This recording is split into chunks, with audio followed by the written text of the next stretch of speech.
很久以前，在这片土地上，有着超过300个诸侯国。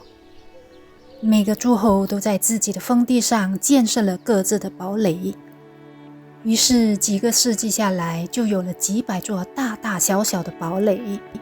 随着岁月流逝，几经天灾人祸，一些堡垒已然凋零，不复存在。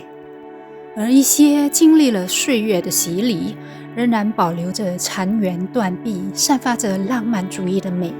有一些甚至保存完好，里面居然还住了人。每个时代都拥有属于它的历史，每个堡垒都有它的故事，每座小镇里都散播着当地的传说。德国的森林里充满了关于精灵、仙子、巫婆和鬼怪出没的传奇。跟着我的脚步，从法兰克福到海德堡，沿着古老的山之路上，在脑海里穿越时空隧道，一探究竟。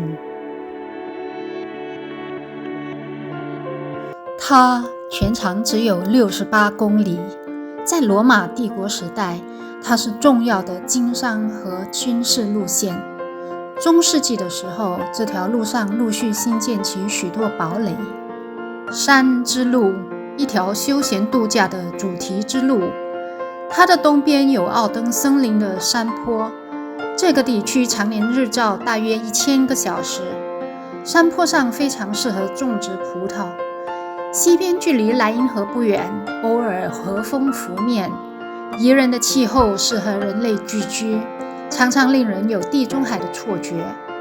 城堡的路线从最北端坐落在 Darmstadt-Eberbach 的 Frankenstein 堡垒，到最南端海德堡的城堡，总长大约90公里。6月的一个风和日丽的早上，我们从海德堡出发，先使用 A5 高速公路北上，从高速公路下来，先征服 Frankenstein 堡垒，再沿着 B3 公路把其他的堡垒依次拿下。Frankenstein 城堡是奥登森林地区的一座山顶城堡，俯瞰 Darmstadt 市。在 Hessen 州的众多城堡当中，它无疑是最具神话色彩的一座城堡。据称，这座城堡可能是 Mary Shelley 1818年创作哥特式小说《Frankenstein》时的灵感来源。它建造于13世纪左右，堡主是 Breubeck 的勋爵 Konrad Reitz 2世。他和他的后代将自己命名为 Von und zu Frankenstein。 当我们来到城堡的时候，刚好遇见定时导览，于是便加入队伍跟听一部分。导游的解说十分生动，把城堡的历史说得有声有色。1363年，城堡被分成2部分，分别属于2个不同的 Frankenstein 领主和骑士家族。后来，家族的一支系搬出了城堡，他们现在仍然住在 Franken 地区，留在城堡内的那支系已经绝后。有一天，年轻的伯爵接获一个无名氏的信息，让他出去会面。于是他孤身一人驾着马车离开城堡。夜幕降临，他迟迟未归。第二天，派出去寻找他的人带回噩耗。在距离城堡的不远处，找到了翻毁的马车、脱落的车轮和这位年轻人的遗体。看似一场悲哀的车祸，但因没有目击证人，谁也说不准是否是仇家有意为之。几年后，他的父母因悲痛过度离世。城堡一代一代的扩建，一直到17世纪，家族跟 Hessen-Darmstadt 的伯爵产生了一些主权与宗教信仰的纷争，最终把城堡和统治权卖给伯爵路易6世。原本的堡主和家族则迁居中法兰肯地区，在那里繁衍后代。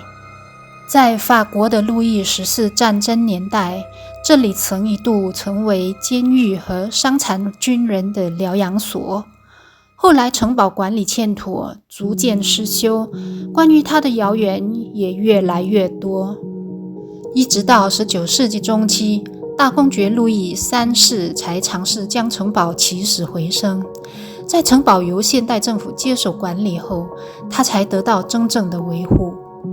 美军驻扎德国期间，广播站派员到这里进行了一次现场直播，音效的传出制造了恐怖刺激的气氛。20世纪70年代后，这里开始每年举行万圣节的庆祝会。由于城堡坐落在茂密的森林里，它也受徒步者和登山客的青睐。离开 Mytha 的 Eberstadt Frankenstein 城堡的所在位置，我们沿着山之路南下，在 Seeheim Jugendheim 停留。这个小镇曾经是沙皇家族度假的地方。午餐后前往不远的 Alsbach 村，我们要到访的城堡就在这里。Alsbach 城堡的建筑类型属于堡垒，其作用是用来抵御外敌。这座近800年的堡垒于13世纪由 Bickenbach 的勋爵下令建造，因此堡垒原本称为 Bickenbach 堡垒。它并不是这个家族的根据地，后来才慢慢取而代之，一直到17世纪中期作为居住的地方。之后的200年，它开始损毁，是 Hessen 的大公爵路易2世将它维护起来。Alsbach 堡垒是典型的三角形，现在这里每年的复活节都有中世纪的市场。除此之外，堡垒地界还有许多其他的文化活动。我们爬上了很多的楼梯，终于到达塔楼的顶端。这里的结构很奇特，圆形的塔楼有个中间点，站在那里发出声音，可以听到立体声，这表示它是规则的圆形。靠近围墙的部分，地上有几处排水孔。看见墙上的炮眼吗？总共有12个，每个炮眼对应1个小时的方向。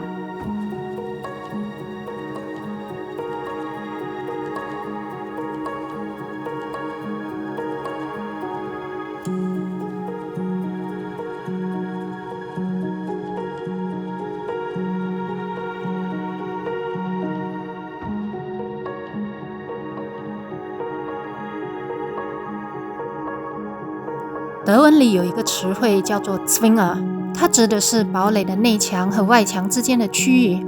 我现在站在内墙望向外墙，就是这块区域。这两边有小门，从两边的小门进去，可以看到 Alsbach 堡垒在 Zwinger 的区域种植玫瑰花和各种香草。除此之外，他们也有自己的葡萄园，种植稀有品种的葡萄。每年出产的葡萄酒半公斤瓶装大约200支。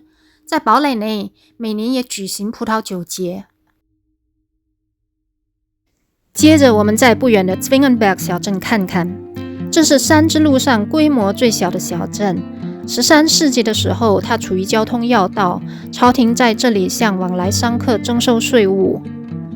由于这里是关隘，公爵有必要下令修建围墙以保护居民。早在15世纪和17世纪的时候，城内的堡垒已经被战火损毁。然而，走在这个袖珍小镇短短的街上，仍然可以感受到历史的味道。我们爬上山坡，从仅剩的堡垒围墙观望小镇。Auerbach 城堡离 Alsbach 堡垒不远，它坐落在茂密的森林里，耸立在340米高的 Auerbach 山上。我们把车子停在下面的停车场，越过护城河，稍微走一段上坡路，就到了入口。这里可以看到，从前的城堡很多都建设成易守难攻的形式。始建于13世纪，它原本也是作为防御的堡垒。那时候的堡主是 Katzenelnbogen 伯爵。15世纪的时候，易主 Hessen-Darmstadt 大伯爵。城堡的核心区域是等边三角形，在每个角落有一座塔楼，如今只剩下2座。经过外墙和第二城墙之间的小路，这就是现代的入口。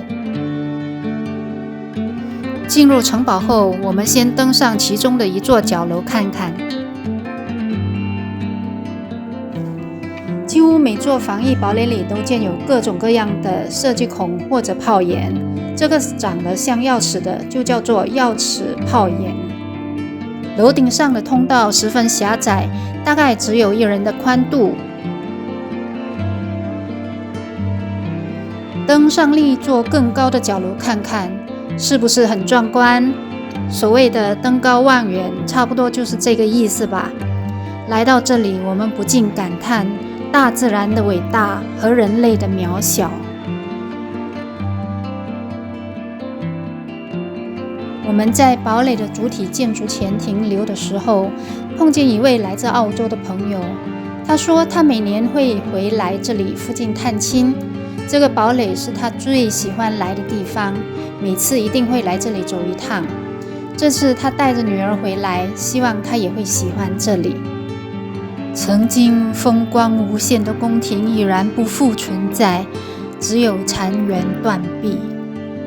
大厅、地窖和礼拜厅都成为了一个空壳，但是站在那里仍然能够感受到当年的震撼力。这种感觉只有亲临现场才能够真正的体会。你是不是在脑海里浮现了骑士、伯爵、夫人等等的贵族在这里享用丰富的晚餐的场景？回到现实世界，从这里登上内城墙看，发现它的围墙很宽厚，远眺墙外，奥登森林青翠的山峦延绵不绝。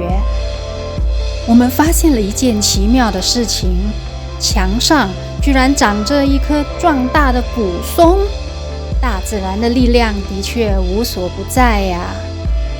下来庭院里，这里常年都有一些文化节目，比如堡垒的庆祝活动、骑士宴会、各种游戏、各种中世纪的场景、鬼怪之夜、4月30号晚上的 Walpurgis 之夜等等。你看，这些器具已经在角落里备用，是不是随时等着你来这里体验一番呢？临走前再回望浪漫的城堡入口，真的觉得来到每座堡垒里，即使是同一个时代的建筑，它们的风格却各异。每座堡垒都有它独特的魅力，这是言语无法尽述的。